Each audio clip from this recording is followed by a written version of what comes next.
students, welcome back to my channel. So today we are going to discuss class 9 chapter Ishwaran the Storytellers part 2. So before we start this chapter, once say aloud, English दुनिया में आए हैं तो कुछ सीख के जाना है बाहरी दुनिया में अगर आपको सफलता पाना है. So let's start this video. Please like, share and subscribe to my channel. So let's start. Well, how did you manage to do it, Eswaran?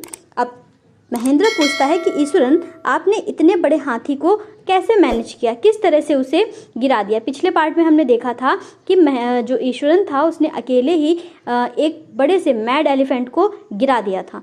सो वो पूछता है कि तुमने ऐसा कैसे कर लिया. How did you bring down the beast? तुमने उस इतने विशालकाय एनिमल को किस तरह से नीचे गिरा दिया.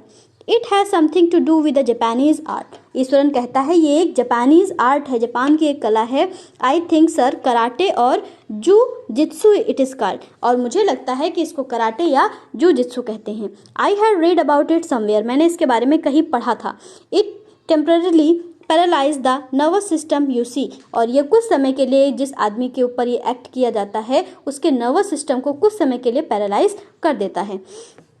Not a day passed without Iswaran recounting some story. एक दिन भी नहीं बीतता है और ईश्वरन एक नई कहानी बना करके तैयार कर देता है सुनाने के लिए.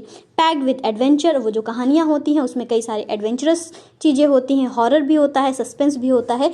कभी कभी भूतिया कहानी सुनाता है, कभी कभी सस्पेंस, कभी कभी थ्रिलर. इस तरह की स्टोरीज वो सुनाता रहता है. Whether the story was credible और नॉट, भले उसका कुछ मतलब निकले या ना निकले, Mahendra enjoyed listening to it because of the inimitable way in which it was told. Mahendra को ये कहानियाँ सुनना पसंद है, वो इनको एंजॉय करता है क्योंकि जिस तरीके से वो सुनाई जाती हैं वो तरीका उसका अपने आप में अच्छा होता है, स्पेशल होता है. Eashwaran seemed to more than make up for the absence of a TV in Mahendra's living quarter. अब महेंद्र जहाँ पे रहता है उसके पास बहुत ज़्यादा सामान तो होते नहीं है टीवी वगैरह, इसलिए वो उसकी टीवी की जगह जो है ईश्वरन बहुत ही अच्छे से पूरी करता है और वो टीवी से भी बढ़ के एक्ट करता है. इंटरटेनमेंट कह सकते हैं आप.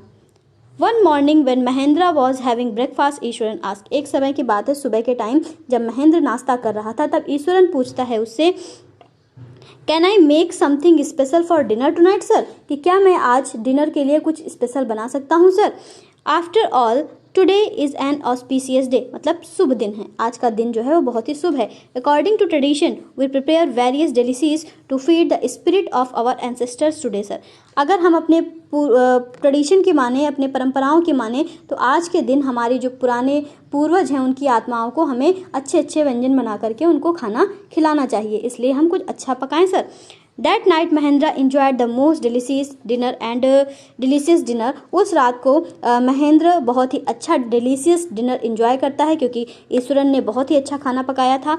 And complimented Eswaran on his culinary skill. और उसकी स्किल के ऊपर उसकी तारीफ भी करता है, कॉम्प्लीमेंट भी देता है. He seemed very pleased but unexpectedly.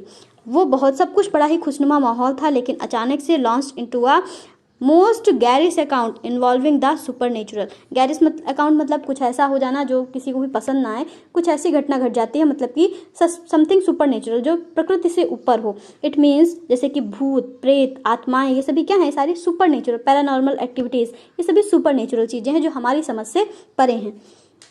You know sir, the entire factory area we are occupying was once a burial ground. अब वो बोलता है कि सर क्या आपको पता है जिस फैक्ट्री एरिया में हम लोग काम कर रहे हैं ये पूरा का पूरा क्षेत्र एक समय पर कब्रिस्तान हुआ करता था. अब किसी भी आदमी को जब पता चलेगा कि मैं जहाँ पे रह रहा हूँ वो जगह कब्रिस्तान है और वो वहाँ पे रात में अकेले नाइट स्पेंड कर रहा है तो उसे अपने आप में थोड़ा सा डर लगेगा या अजीब सा लगेगा.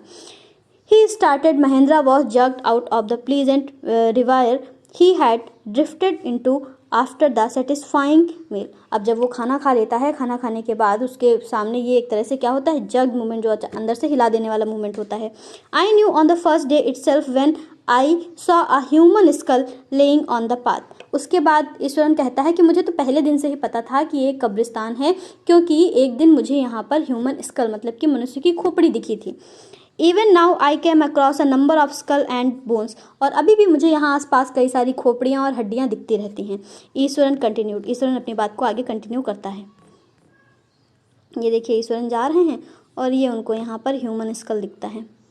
आगे देखते हैं। He went on to narrate how he something saw ghost at night. उसके बाद आगे वो बताता है कि उसने रात में भूत भी देखे हैं। I am not easily frightened by these things. और उसके बाद कहता है कि मैं तो इन सब बातों से इतनी जल्दी डरने वाला नहीं हूँ। ईश्वरन बोलता है, क्योंकि ईश्वरन जो है इन सारी चीज़ों को यूज टू हो चुका है, उसको इनसे डर नहीं लगता। उसके बाद बोलता है, sir I am a brave fellow, क्योंकि मैं बहुत ही बहादुर हूँ। But one horrible ghost of a women which appear off and on the midnight during the full moon. लेकिन एक घोस्ट है, एक महिला का भूत है जो कि फुल मून नाइट में यहाँ पर दिखाई देता है। इट इज़ एन अगली क्रिएचर, वो दिखने में बहुत ही अगली है, दिखने में बिल्कुल भी अच्छी नहीं लगती है। विद मैटेड हेयर, बिखरे हुए बाल हैं उसके, एंड श्रिवेल्ड फेस, और चेहरे पे काफ़ी झुर्रियाँ पड़ी हुई हैं, मतलब स्किन लटक जाती है वैसे ही। Like a skeleton holding a foetus in its arm, ऐसा लगता है जैसे कि कोई कंकाल हो और उसने अपने हाथ में कोई बेबी पकड़ रखा हो, बिल्कुल वैसे ही उसकी इमेज दिखाई देती है। Mahendra शिवर्ड at the description and interrupted rather sharply. अब महेंद्र ये सारी बातें सुन करके एकदम से डर जाता है और उसको बीच में ही इंटरप्ट कर देता है, रोक देता है। यू आर क्रेजी, ईश्वरन बोलता है कि ईश्वरन तुम पागल हो गए हो। There are no much things as ghost और स्पिरिट, क्योंकि दुनिया में भूत प्रेत जैसी कोई भी चीज़ें नहीं होती हैं। महेंद्र उस बात को टालने की कोशिश करता है और इस तरह की बातें करता है। It is all a figment of your imagination, ये सब कुछ नहीं बल्कि अपनी खुद की कल्पनाएं होती हैं और जैसा ही मनुष्य सोचता है वैसा ही वो देखता है। Get your digestive system examined and may be your head as well, you are talking nonsense. जाओ जा करके डॉक्टर को अपना डाइजेस्टिव सिस्टम दिखाओ, या तो तुम्हारा पेट खराब हो गया है या तो तुम्हारा दिमाग खराब हो गया है, इसीलिए तुम इस तरह की नॉनसेंस टॉक कर रहे हो। He left the room and retired for the night. अब वो जाता है रूम को छोड़ करके, पूरी रात उसको उसी तरह के बातें याद आ रही थी जो भी ईश्वरन ने उसको सुनाई थी। एक्सपेक्टिंग ईश्वरन टू स्कल for a couple of days, but the next morning he was surprise to find the cook as a cheerful and talkative as ever. अब जिस तरह से उसने ईश्वरन को डांट दिया था, उसे लग रहा था कि दूसरे दिन ईश्वरन शायद उससे गुस्सा होगा, लेकिन जब वो सुबह के टाइम जाता है तो ईश्वरन जैसे पहले रहता था वैसे ही बातचीत करता है, बिल्कुल वैसे ही है, उसके वो सारी बातें रात की भूल चुका है। From that day on Mahindra, for all his brave talk, went to bed with a certain unease. Every night he peered into the darkness. अब उस दिन के बाद से जब भी वो रात में सोने जाता था तो उसको अनईजी फील होता था। वो रात में अंधेरे को जब भी देखता था तो अंधेरे को देख करके उसको थोड़ा सा डर लगने लगता था, वो बातें याद आने लगती थी। Outside through the window next to his bed, जब भी बाहर के साइड में वो अंधेरा देखता था। Trying to make sure that there was no movement of dark shape in the vicinity, वो ये मेक श्योर करने की कोशिश करता था कि खिड़की के बाहर किसी भी तरह की कोई भी डार्क शेप, काली परछाई नहीं दिखाई दे रही है।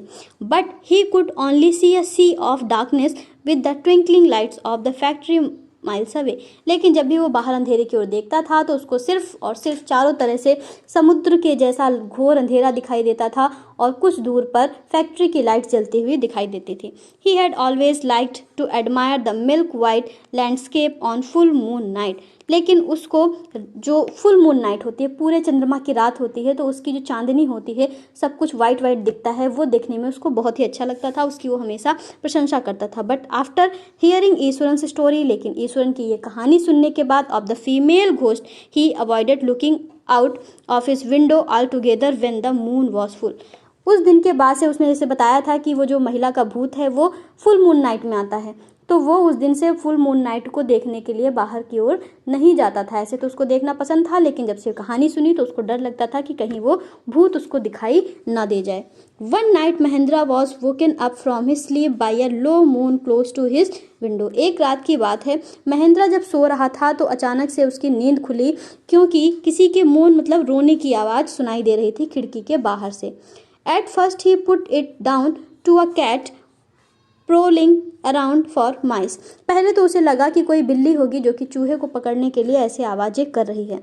But the sound was too guttural for a cat, लेकिन आवाज़ और तेज़ थी, मतलब एक कैट से ज़्यादा आवाज़ लग रही थी। He resisted the curiosity to look out lest he should behold a sight which would stop his heart. अब उसने सोचा कि चलो उठ करके बाहर देखते हैं कि ऐसा क्या है, लेकिन उसको लग रहा था कि कहीं ऐसा ना हो कि वो कुछ ऐसा देख ले जिससे उसकी सांसें थम जाएं, उसका हार्ट एकदम से काम करना बंद कर दे। But the wailing became louder and less feline. अब ये जो रोने की आवाज़ थी और ज़्यादा तेज होती जा रही थी, और ज़्यादा तेज होती जा रही थी। लेस फेलाइन मतलब अब तो बिल्कुल भी ये किसी भी एनिमल की आवाज़ नहीं लग रही थी। He could not resist the temptation any more. अब वो अपने अंदर से जो देखने की इच्छा हो रही थी, टेम्पटेशन को अब वो रोक नहीं पा रहा था। Lowering himself to the level of the window sill he looked out at the white sheet of moonlight outside. उसने हल्का सा अपने सर को खिड़की से बाहर निकाला और नीचे की ओर झांकने की कोशिश की। बाहर फुल मून नाइट थी, इसलिए मून की लाइट्स पड़ रही थी। देयर नॉट टू फार, वहीं पर ज़्यादा दूर नहीं, पास में ही, away was a dark cloudy form clutching a bundle.